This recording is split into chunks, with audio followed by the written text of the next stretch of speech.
Does this sound like you?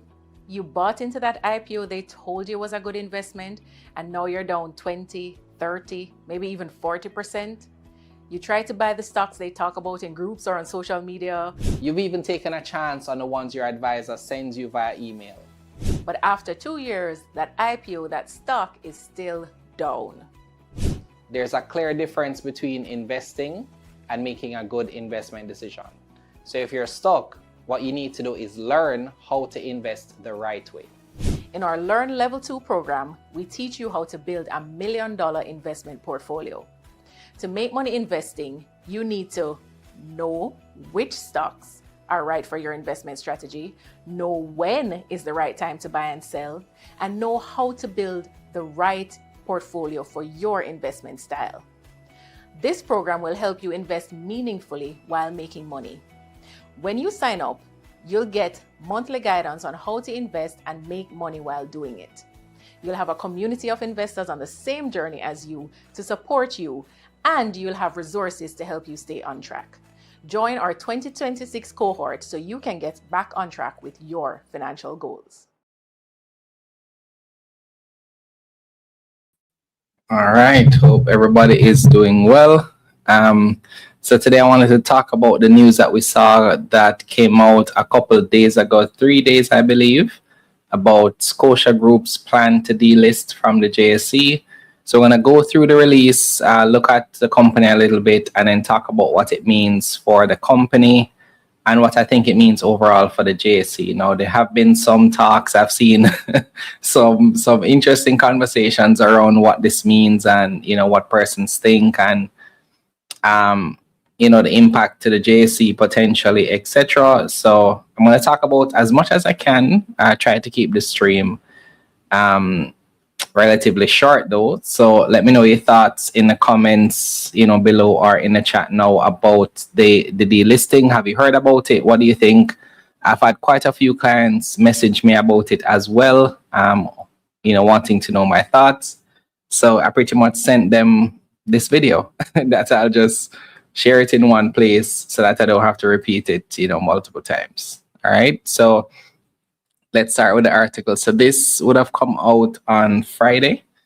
So it says Scotia Group Jamaica Limited has announced today that based on the unanimous recommendation of a committee of independent directors of the board of directors, it has entered into a definitive agreement with its majority shareholder, Scotiabank Caribbean Holdings Limited, to take Scotia Group Jamaica Limited private, whereby, among other things, all of the issued and outstanding shares that the SHLC does not currently own will be repurchased at a price of $61.50 in cash per share.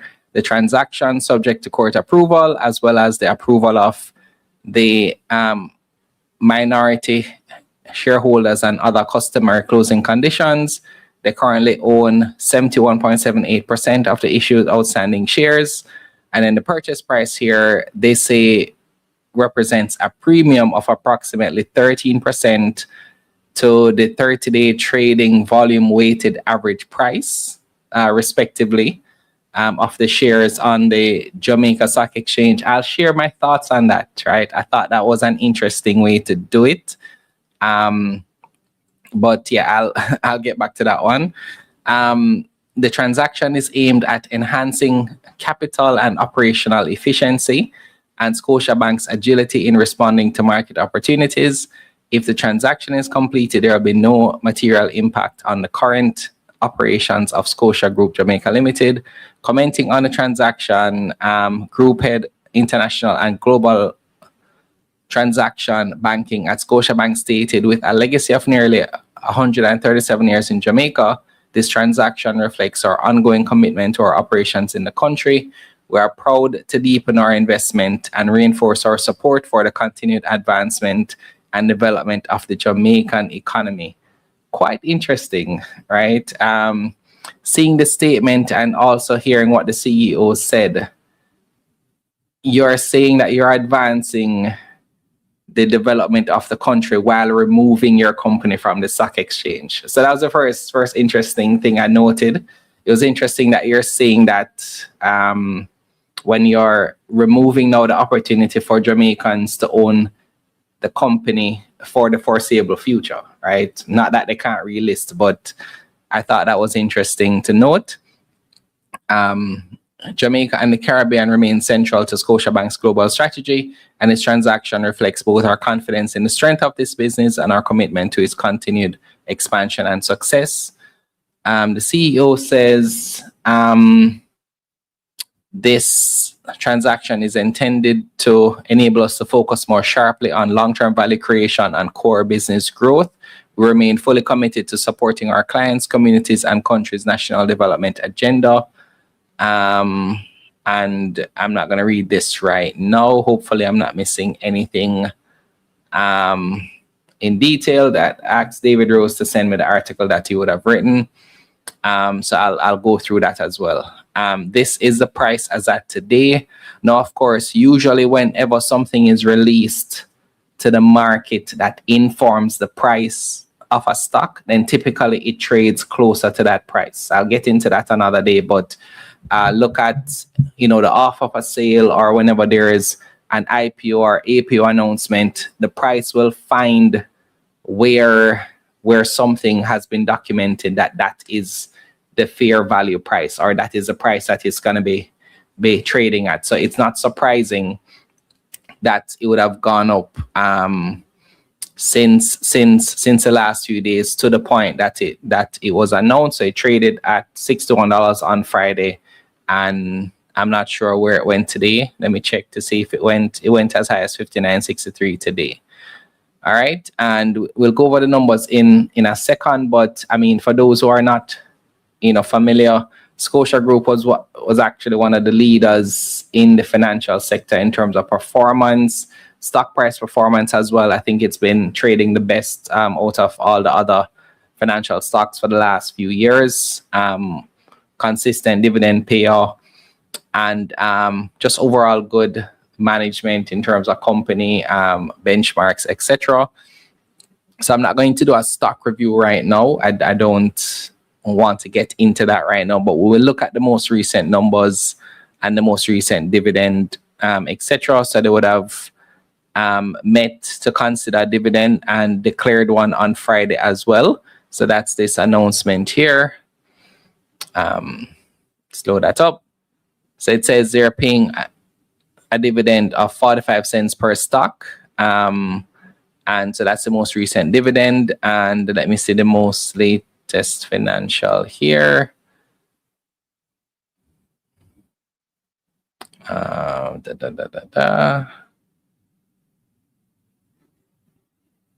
This looks at audited financials. I'm looking for, I think their Q2 number should be out. Did I miss that? Okay, quarterly financial statements. Here we go. All right. So let me know your thoughts, guys. Let me know your thoughts on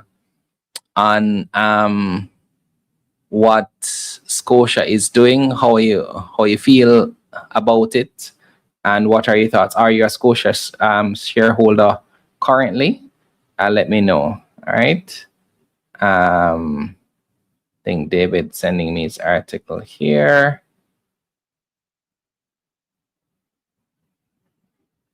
Okay.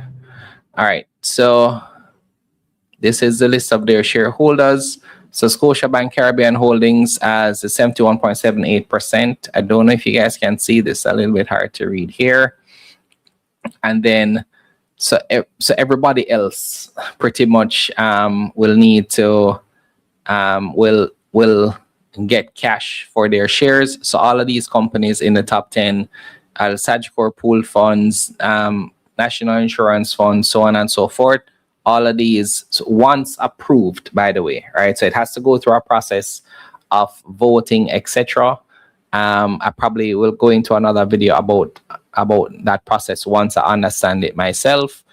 And then so all of these persons, I think up to 82% would have been the top 10. So 18% reside outside the top 10. And so pretty much when you look at the value for the shares, they have 3.1 billion shares outstanding.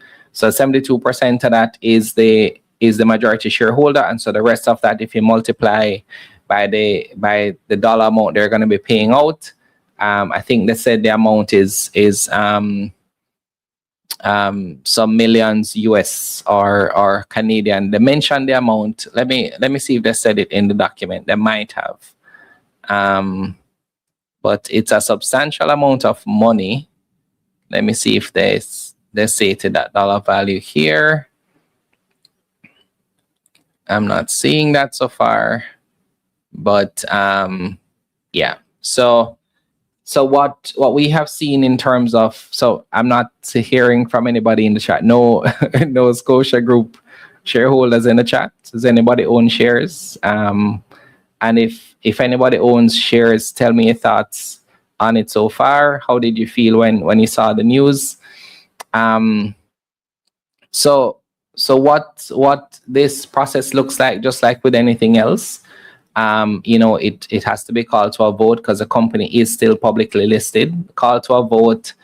Sometimes though, these things are kind of a foregone conclusion, meaning if the votes are done based on majority, then the majority shareholder has 71%. So I think if they vote yes, that's pretty much a done deal. So it's just really a matter of process and a matter of time. But I think the plans were for them to do it by the end of the year, if I'm not mistaken. Sassy Lovey in here saying that's a major hit to the JC, in my opinion. It's interesting because I was staying away from financial stocks for a while, right? So ever since the pandemic, I've not had a financial stock in my portfolio. So from 2021, when I sold my last remaining shares, I've been out of the financial sector from 2021 till now, right? And I thought it would make sense to go back at the point that I thought the sector would be recovering. Now, of course, there's been levels of recovery. The market we're still overall in a bear market. So certainly we're not seeing the levels that we saw in 2018, 2019. And, that's actually what some persons are feeling. So the sentiment that I see from some persons in some groups and on social media, etc., is that it's causing major concern. So first, persons are concerned about the bank itself. Some persons might misunderstand and think that it means that bank is going to close its operations here. That's not the case. They're going to delist, which means the company will still remain here and still operate. It just means that they're pretty much choosing to no longer go through the rigors of what it takes or what they see as perceived limitations, right? And I'm saying this based on the words they use, right? Let me go back to it now. Specifically, so it says the transaction is aimed at enhancing capital and operational efficiency and Scotiabank's agility in responding to market opportunities. So if it feels like it is somewhat restricted in what it can do because it's a listed company, whether it be, they may have capital needs and how they may seek to raise the funds. So for example, let's say they wanted to raise funds to expand and they wanted to do an APO. It's well documented that the market doesn't take APOs well. And so if they were to do an APO, then it's the stock price would suffer. So there could be this thought process that, having to deal with those kind of scenarios where you do have the compliance requirements, the quarterly reporting, the certain disclosures that need to be made, the payments and fees to the JSE, the requirement to hold an AGM, etc. They may not think it's worth those things, especially in the case where maybe their shares aren't trading at what they consider to be fair value. The part that stands out to me, though, is the agility in responding to market opportunities. Because what this is saying, that they're saying, is that being a listed company makes the things that they want to do to too restrictive in a sense, right? And so it was interesting to see that, because I do think, the stock market presents an opportunity for our company to grow. And I think that it says that they've been listed for 30 years or something to that effect. So I thought that was interesting. What I also thought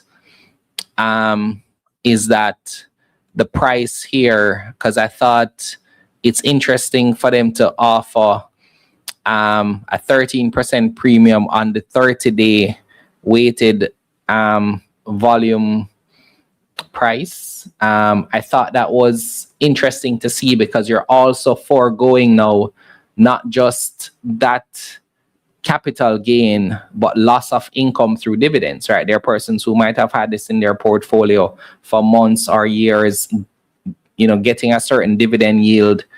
Now they've lost out on that income. So I thought a higher premium based on that should have been considered as well, where maybe you factor that in as well if they really wanted to make that attractive for shareholders. Now, some persons may just choose, based on this news, to just exit their position and not necessarily wait for cash, because if you know that something is coming 6 months from now, a year from now, it may actually invite them to sell their shares sooner. I'm sure they would have anticipated that. So some persons may not wait for it to take place. They may just take the opportunity to sell their shares now for the opportunity cost, because the consideration is now, what do you do with that capital when the time comes?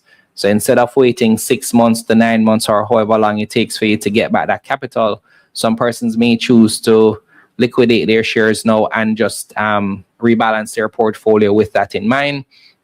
There's also the consideration of, like the pension funds, etc. Those, it's considered a blue chip company.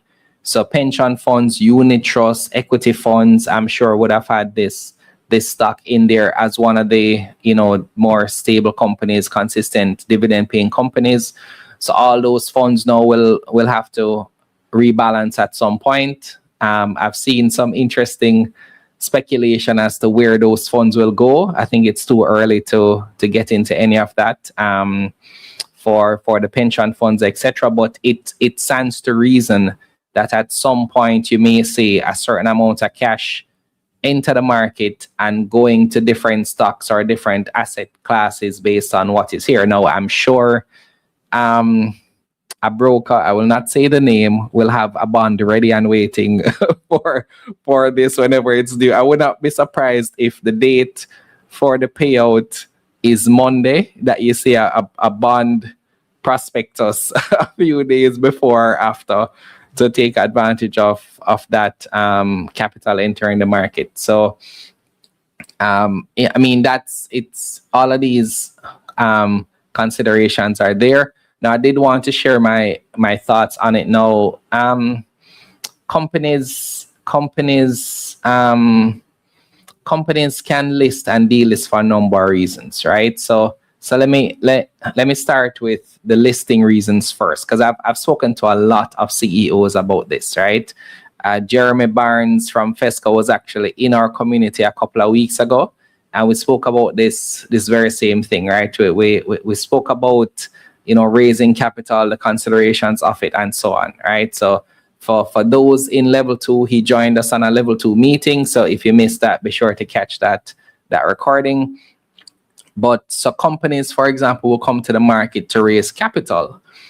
But what I've seen from some CEOs is that sometimes they feel like the things that come with listing for that. So let's say you get capital, you grow. At some point, you may grow to the point where you don't necessarily need that capital anymore, right? So meaning some companies grow to such a point that they can simply just repay that capital, give back investors their money, and pretty much make the company private. So we saw that. I think Simply Secure brought T-Tech private. I think Key Insurance went private. And so I think it's if you expect companies to list, it's reasonable to consider that companies can delist, right? I don't necessarily see that as a major concern. No, it does not necessarily feel good in a bear market to see, one of the large companies delisting or planning to delist in this way. But I think overall it just means that you have an opportunity for companies or portfolios to be rebalanced to absorb that capital, right? Because I think, again, overall the financial sector would have been suffering over the last few years. Now, I think if the conditions were different, let's say we were in a bull market, everything was going well, I don't necessarily think would have seen the same consideration. I don't know. That's purely speculation, of course. But it's the kind of thing that you can do, for example, if you think that your shares are trading at a discount, right? So, for example, let's say the stock price was doubled, because we were in a bull market. It would have costed them a lot more to take the company off the market. So that's kind of the point I'm making there. And of course, all of that is speculative. We don't know for sure. But I think it's just an opportunity for persons to use those funds for other things. There's still solid companies on the market. I don't think it's an overall concern. Now, if I sit here maybe a year from now, 2 years from now, and then we have 2 or 3 more delistings, and it seems like things are going a certain way, then that's different. But one delisting is not something that I think should be cause for concern. Now, I did mention the other 2 that would have delisted as well, but we still have over 100 companies listed on the stock exchange. We do have some solid companies that are performing well, that make good investments. It's just that we're in an overall market based on the pandemic, other shocks, oil prices, all of that stuff, right? So you have to bear that in mind in terms of our market. All right. Let me see some of your comments here. So Levine said, I guess the other players in the sector may be rewarded whether on merit or without choice. Exactly, right? I do think that as well. The minority shareholders will have other ideas. I guess this is where you're talking about the fact that they may want to do something and the minority shareholders might not agree.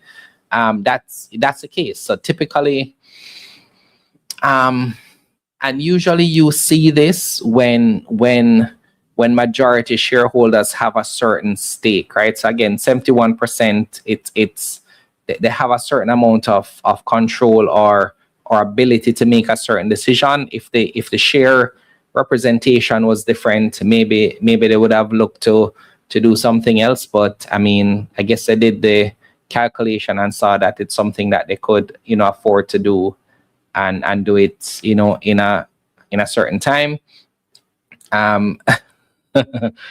Okay, you saw notice maybe I will have a I didn't call any names, but you may not be wrong.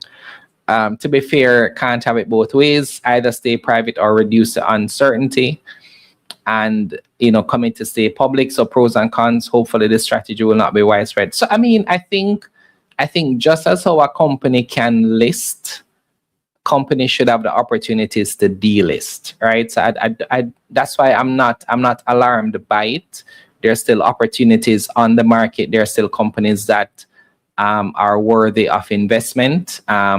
So I think a person should be open with the fact that it can be both and will be both. Now, as I said, if we saw companies delisting in droves or a person saying, it's not worth it, etc., I mean, that would be a different story. But I think the ones that, I mean, T-Tech, for example, before they delisted, I don't think that was one of the companies that were heavily traded.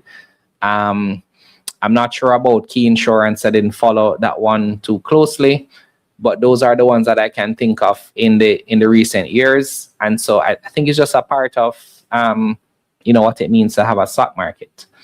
So was it Scotia or CIBC that sold their Caribbean portion recently? Can't follow JA market right now. I think you're talking about CIBC selling to Butterfield. Is it Butterfield? I think. think it said it needed a majority of the minority shareholders to pass. I saw that, so that's why I say I'm going to look into that, because I'm not sure. I'm not sure of what the process is. I need to look into that to see. Yeah. So that is that.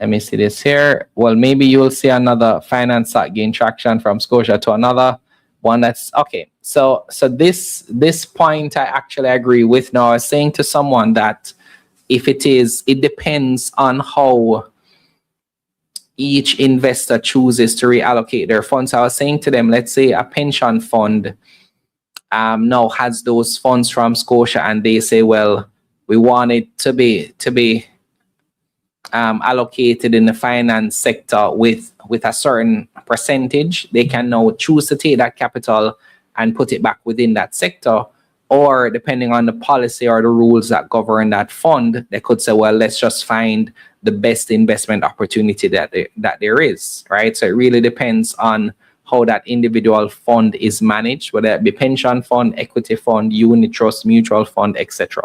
So companies will have to just make that decision. I think for individual investors, if you have Scotia shares, you should just be looking at the market. So I think you have two choices. One, you look at the opportunity cost. You calculate, for example, I think if they stay listed until the end of the year, they may be paying a dividend every quarter. Let me check if that's what they do now. They pay 4 dividends per year. That's what I'm seeing. Last year, I'm seeing 5. So let's say you calculate what that potential dividend may be, and you say, well, if I wait for that dividend, I may get X amount of money. You can determine if that is worth the wait, or you want to take that cash and invest in something that can give you both capital gains and dividend, because I'm not sure that you're going to see the price of Scotia shares move past that $61, because everybody knows that at some point in the future, that's the amount that you're going to get. So it doesn't stand to reason. Now, I do think that we may see some interesting things in terms of sometimes the price may go up slightly depending on how things may play out in terms of a trade. But when the date comes, anybody holding those shares are going to get 61.50. So it doesn't necessarily stand to reason for it to go much higher than that. So you have to wait as an investor the opportunity cost for yourself, right? Do you want to wait and potentially not have the right opportunity when that time comes, knowing that there's going to be a lot of cash entering the market later? And I think it may just be harder for the funds to reallocate rather than the individual investors, right? Especially based on the cost per share. All right. Hopefully the majority of the minority shareholders will actually turn up at the special meeting and let their voices be heard. Yes, I'll look into how that goes, because as I said, I think, and David Rose is best to let me know how that works. So David, if you're watching, just let me know. I'll look into that and then come and speak about it another time. I don't know how it works well enough to comment on it right now. But it really just depends, right? So Antoinette says, I'm surely going to miss my consistent dividends. I'll wait out the storm. It's not a storm. When you say wait out the storm, Antoinette, you're waiting to get the money back from Scotia instead of just reallocating to another dividend paying stock. I can think of a few right now that will pay you a consistent dividend, and maybe you get some upside as well. So you're just gonna wait for whenever they may give you that cash back. Let me know if that's what you're saying. Factor in, if one sells now, they will have to suffer from paying fees. That's true, but again, research unit, opportunity cost, right? That 2% fee that you're paying now versus let's say you put that in an investment because there's no more ceiling here. The most you're getting is income, and if you calculate that yield at the current price, I haven't calculated it, but that doesn't seem high to me, right? So I think they paid 5.45 cents last year to 2.25. That's a 3.6% yield, right? So if you have a dividend stock that can pay you above 3% now and potential capital gains in the next 12 months, I don't know if that's worth waiting, because again, there's a ceiling on the capital gains, right? But again, each investor to his own, but that's how I'd be thinking about it. Shell said, try and sell at $64. Everybody hasn't seen the news. This is one of those, I've never seen something spread so fast, right? I've seen videos on it. I've seen news on it. I've seen comments on it. I've seen persons saying that they're leaving the JSE for good. I'm seeing persons saying, it's over for the stock market, doom and gloom, XYZ. So it's all good. Yeah, I think that's just an overreaction. I remember in the past when the offer for sale was the end of Jamaica, and that Jamaica will only be going down from there, and then the government is selling their shares means that the stock is going nowhere. And I mean, sometimes persons are gifted at doom and gloom. So I think again that it does present an interesting opportunity, and because again it's not like, again, companies are seeking to delist in droves. I'm not necessarily alarmed at that. I think it just comes down to opportunity costs for maybe the companies as well, right? So it seems to me that they want to have a certain flexibility. So I looked at it this way in terms of if it was LGI, right? LGI, when we list, because this is something I've spoken to Renee about. So when we list, there are certain, so you take capital once, you get the ability to grow once, and you literally have that obligation to do your reporting, to maintain compliance, to speak to shareholders for the entirety of listing. So it's like, imagine somebody gives you some money right now, and you're now obligated to report to them for the rest of the time that you're listed. So I think for some companies, they weigh that and they say, well, do we have the capital to be able to now make ourselves private? Because it happens in the US as well. Companies delist in the US all the time, right? Companies go private all the time, right? It's just how they want to choose to manage their business. That's the opportunity you have as majority shareholder, to determine how you want to do things. So again, I don't necessarily see it as an issue. I do think that they could have offered a better price though, in terms of the fact that persons will be foregoing a certain amount of income every single year now for the foreseeable future. I thought they could have factored in the dividend premium as well and do like a 25 to 30% or something like that. I thought that would have been more of reasonable compensation.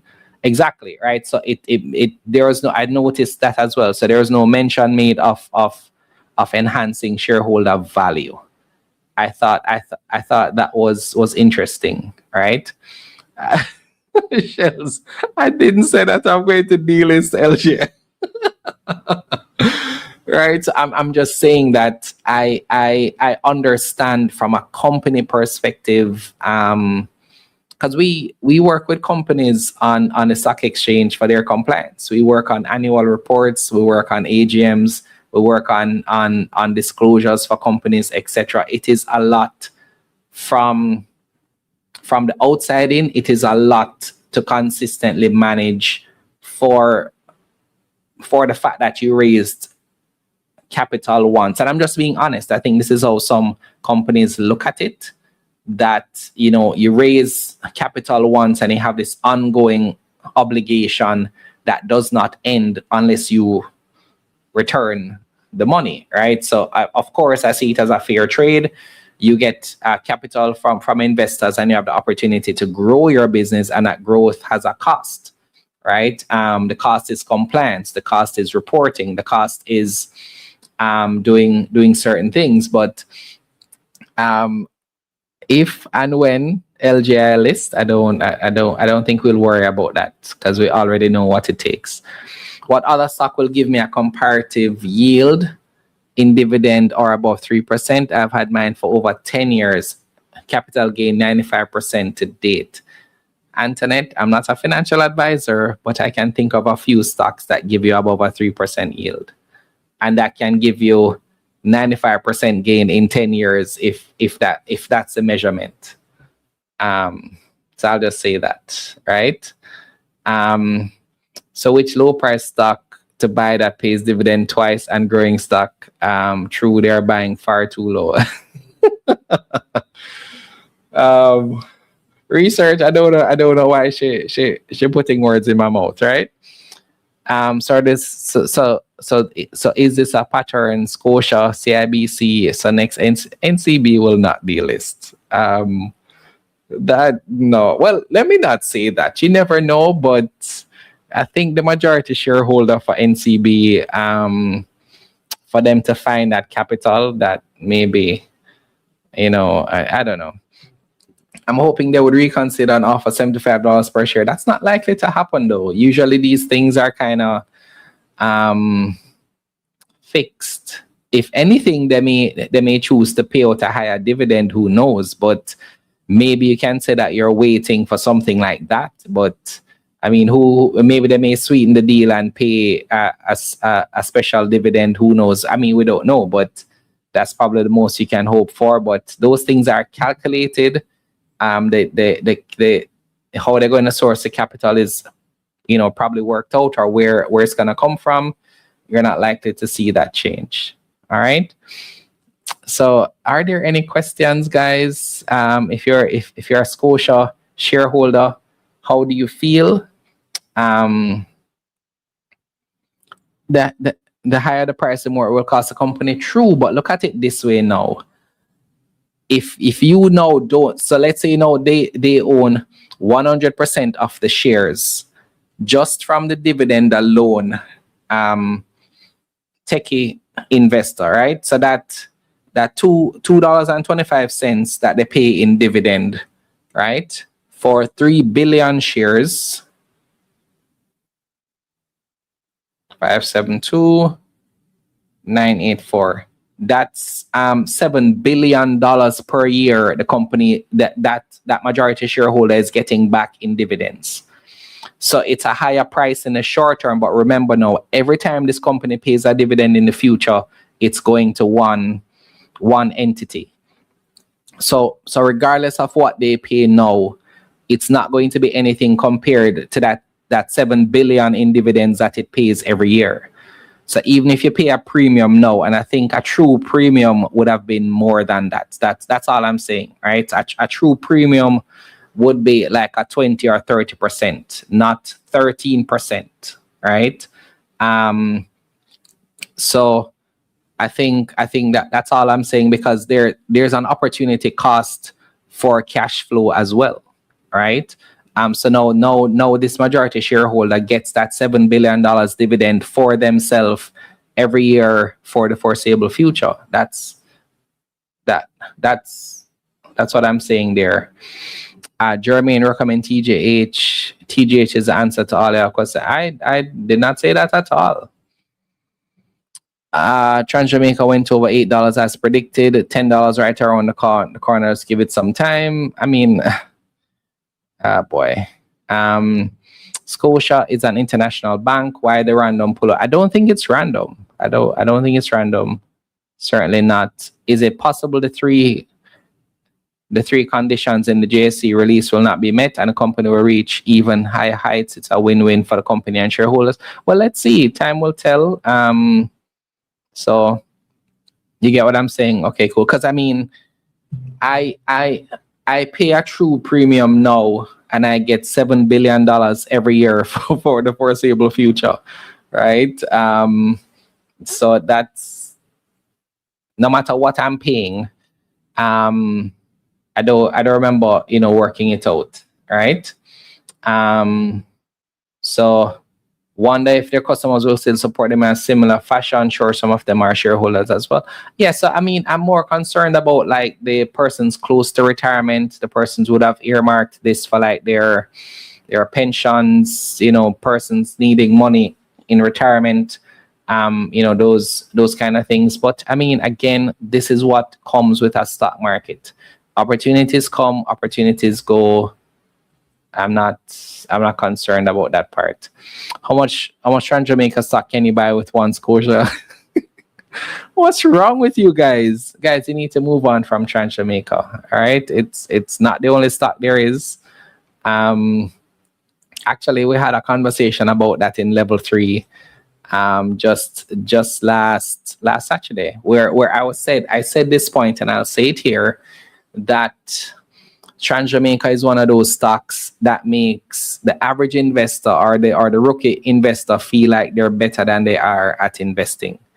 It skews, just about everything, right? If Trans Jamaica wasn't on the market now, the response to the market, the feel for the market would look very different. And I encourage those of you who invest, if Trans Jamaica is what you're hanging your hat on, meaning to feel like you're a savvy investor, then I think you should really consider what it's like to actually build a portfolio and not just center everything around one stock. All right. That's why you must diversify. I mean, to a point, I say 4 to 6 stocks, no more than 10. Diversification that's another conversation. Scotia is international, however, it's only the Caribbean leg that's really making money. I mean, let's see. So we had invited the Scotia CEO for an interview back in 2024. We never got a response from them. Well, we did get a response. The response was that she's busy. So I figure now that they're delisting. I mean, I'm not sure, but it could be that they say, well, they don't want to do any interviews, or they may just select interviews. I don't know. So maybe she'll be on taking stock and then she'll answer some questions. I don't know, but some articles would have come out. I wanted to go through the articles, but I don't think I'll go through them now. I don't want to make the stream too long. So I'll go through those another time. There are retirees who are depending on a constant dividend to offset bills. Now that crutch is gone. But Antoinette is not the only dividend paying stock on the market. Is not the only dividend stock on the market, right? So I get what you're saying, but I look at, I'm a cup is half full kind of guy. I'm not a cup is half empty. So I work with the opportunities that are available, right? So I'm an investor. I look for opportunities that exist, right? So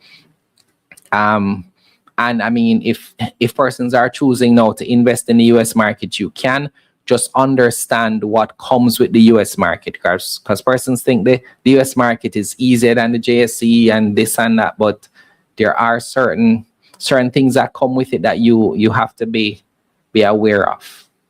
All right. If the Caribbean Scotia making money, why this action? But Chess King Davis, think of it from their perspective. Again, you own 72% of a company. You now have all of these things that come with running a listed company. You have enough cash to purchase the other 28% of the company and make this company private, and then pretty much all of that upside, all of the profits, all of the dividends go to you. It's not a difficult thing to see why they would choose to do that. Because as I said, usually when companies list, they list for capital, they list for visibility. They may not need that at this point, meaning they would have grown so significantly from they initially listed. To them, the downsides or the upsides or the potential upsides or reasons to stay listed are no longer compelling enough for them to do it, right? That's how I kind of see it. What she did say is that the company is international, so you'll still be able to see their financials, etc. Of course, you can't do anything with it because you won't be able to own shares. I also know some persons in Canada. I think they're listed on the Canadian Stock Exchange, if I'm not mistaken. Are they listed? I'd have to look into that. I'm not going to do that now. All right, so I'll take your final comments. Yes, the retirees considered it as safe. At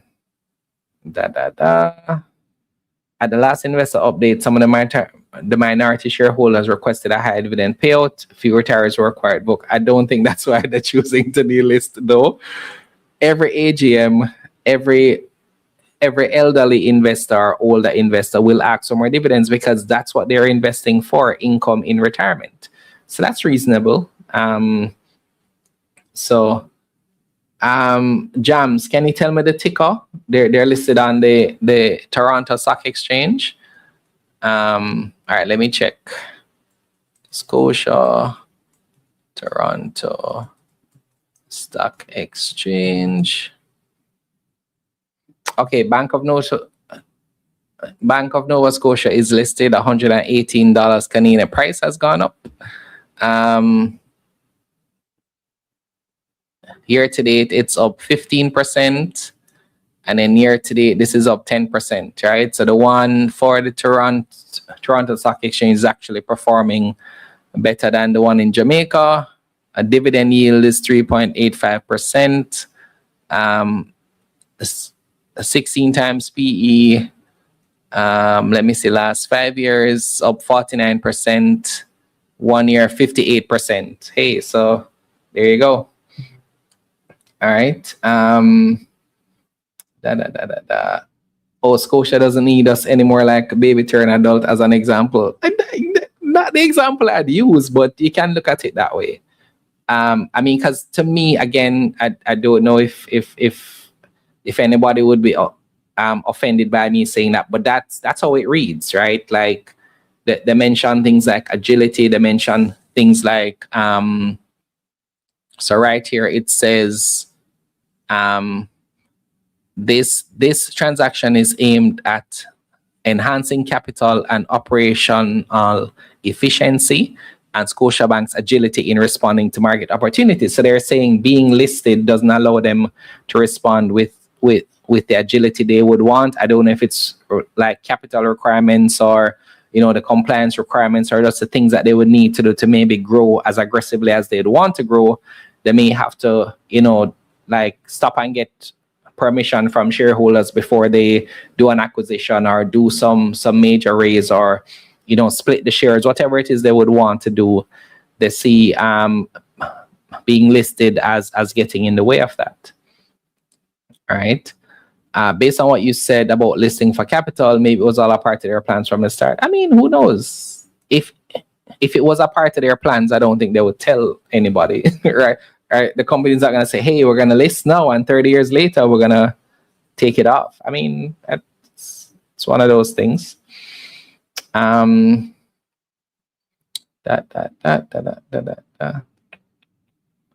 hope they won't take their payout to buy.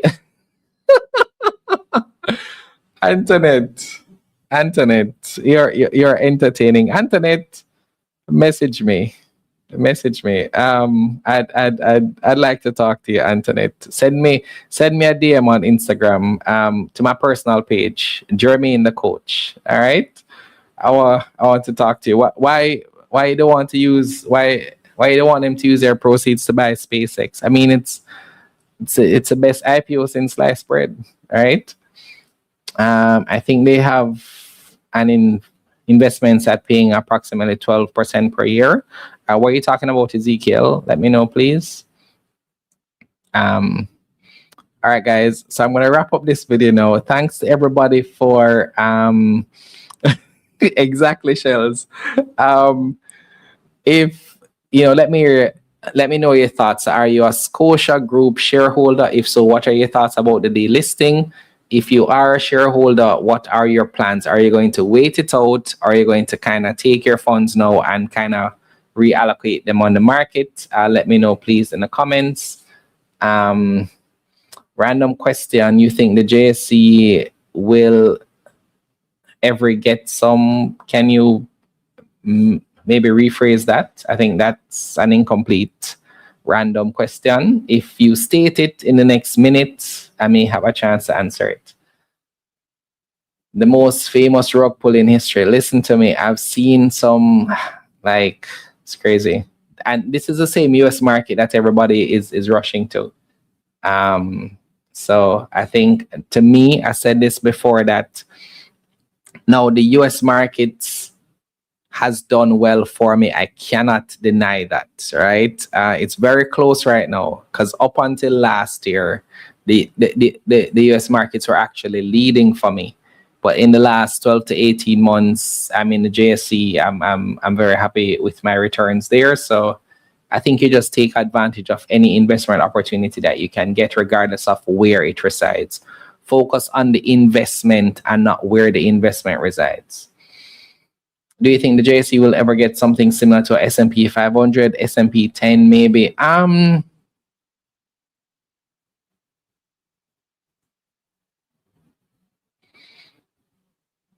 wouldn't say never. I think it's just very early for that. Because remember, S&P 500 are the top 500 companies out of like 5,000 plus. The JSE has 106 or 7 companies, I think 108. So to have a JSE 500, that's 20 years in the future, 30 years in the future. At the rate at which we're listing companies now, it'll take us a long time to get to 500. Because even if you take the total number of companies in Jamaica, if all the top companies were to list, I don't know if we would still get to 500. I don't know if we would ever have so much. Now, I do think that you could have a JSE 25, you could have a JSE 50 in a couple of years when we have like 200, 300 companies. And that's a future that we're looking forward to for the JSE, right? We think that it has the ability to get there. That's what LGI is bullish on, right? The Jamaica Stock Exchange, right? That's what we've built our business around. That's what we've built our community around. So we are investing in helping people learn how to invest, because we want to see the markets get more sophisticated, mature, investors knowing how to navigate it well, investors being able to provide for themselves and their families. That's what we're banking on, right? So yeah. But MU and STX in January to fund my summer vacation. I'm good. Congrats, Shells. The US market has been great for me, especially with my 2 ETFs that pay me dividends every quarter plus cap gains. Nice. We're actually doing covering the US markets in level 3 right now. So we started with the introduction last month, and for the next 2 months, we're focusing on the US markets. So that's nice. I mean, again, it's not either or, it's both. All right. So, all right. Let me just do a quick check here. If I'm missing any comments, I think I've got everybody. So thanks, guys. I have a lot of things I want to talk about, a lot of things to cover. Haven't spoken about Dollar Financial yet, and the fact that the equity sold their remaining shares to Mayberry. I thought that's interesting. What war deal? What war deal? What's my thoughts on King Tire being worth basically nothing? You know, a response came to mind, but I will not say anything. I won't say anything. US and Iran. I mean, okay. I don't know, Shells. That's the kind of thing that we can probably talk about. I try to stay away from those type of things on our channel. I don't want it to get flagged or anything. YouTube, I've seen YouTube do some weird things, like creators will lose their channel based on certain things that they talk about, and I'd rather not take that risk at this point. 12 cent. I have not looked at Kintyre since it's been called Kintyre. I don't have anything to say about it. SCHD and VTI can't go wrong. You set it and forget it. I'm looking forward to doing US markets content on this channel, right? Can I share this now? I have 2 minutes. So my plan, and I'm actually going to start it this month. So my plan, and Shells, you may like this one. So I've had to rebuild my US portfolio. I have one stock in there currently, which is NVIDIA, and I'm going to be rebuilding my portfolio live, right? So I'll be adding 500 US to my US portfolio each month, and I'm going to be investing in the US stock market. So I'm going to track that portfolio live. I wanted to start it this month, but I may be able to start it next month, depending on how the rest of the month goes. So that was the plan, right? So I'm going to do that. Antoinette, level 3. So level 3, you can't join level 3 right now unless you do level 2 first, right? And level 3 is invite only. Level 3 is invite only. I'm laughing at Shell's comment, right? So level 3 is invite only. You have to join level 2 first. And Raymond, you can join our community, so our investment community. You can certainly join our level 1 for free. Just go to the link in the description of this video. You'll be able to join and sign up. Please do introduce yourself and let us know when you join. We're actually having a dividend challenge next week, and we're having a meetup this Friday in the community. So feel free to sign up, and then we can take it from there. Can it get dislisted if it gets to 0? No, that's not how it works. And it can't go to 0. It has to trade for something. Y'all know Jermaine can't talk about Kintyre, or else that guy will start a social media. There's no beef. There's no beef. There's no beef. There's no pork. There's no chicken. There's nothing to say. I will not even go there. Will not even go there. Can I give you 5,000 US to invest for me at a cost? Ezekiel, for just $50 US a month, I can teach you how to invest for yourself. So you can take the $5,000 and know exactly what to do with it, right? We have 100 persons in our level 2 program now, persons who are learning how to invest, making their own decisions, not relying on an investment advisor, but learning the market for themselves, making their own decisions. So you don't need me to invest for you, right? That's not what I'm about. I want to empower you to do it for yourself. Now, I understand that there are some persons who just want to say, here's some money invested for me, but that's not what we do. All right. Okay, Raymond, I look forward to seeing you in the community. Shells, you never told me if you got on, by the way. You're asking about password, I think, on taking stock 2 weeks ago. I don't know if you got on.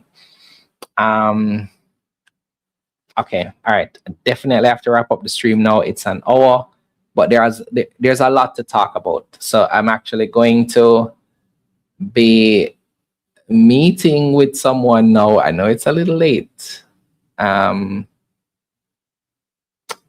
Antoinette, okay, let me show you guys how that works.